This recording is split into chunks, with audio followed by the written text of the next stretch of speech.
ఉండకూడని చోట బలవంతంగా ఉంటే ఏమవుతుందో తెలుసా? ఒక ఎలుక ఒక కప్ప చేసిన చిన్న పొరపాటు వారిద్దరి ప్రాణాలే బలి తీసుకుంది. అసలేం జరిగిందంటే, ఒక పచ్చని పొలంలో ఎలుక కప్ప ప్రాణ స్నేహితులు. రోజు కలిసి ఆడుకునేవి, నవ్వుతూ ముచ్చటించుకునేవి. ఒకరోజు ఎలుకకు ఒక తెలివి తక్కువ ఆలోచన వచ్చింది. నేస్తమా, మన కాళ్లకు దారం కట్టుకుందాం.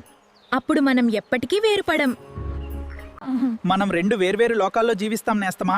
నాకు నీళ్లు కావాలి, నీకు నేల కావాలి. నిజమే నేస్తమా, కానీ మనం స్నేహితులుగా ఉండగలం. కాని ఎలుక పట్టుబట్టింది. స్నేహం కోసం కప్ప ఒప్పుకుంది.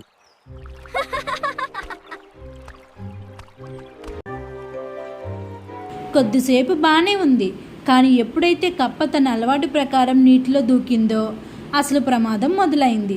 కప్ప నీటిలో ఈదుతుంటే ఎలుక ఊపిరి ఆడక గిలగిలా కొట్టుకుంది. ఎలుక బరువుకు కప్ప పైకి రాలేకపోయింది. ఒకరినొకరు కాపాడుకోలేక విడదీసుకోలేక నీటిపై తేలుతున్న ఆ ఇద్దరినీ చూసి ఆకాశంలో ఉన్న డేగ ఒక్కసారిగా వచ్చి తన్నుకుపోయింది. గుర్తుంచుకోండి, ప్రతి వ్యక్తికి ఒక సొంత వ్యక్తిత్వం, ఒక ప్రత్యేకమైన జీవనశైలి ఉంటుంది.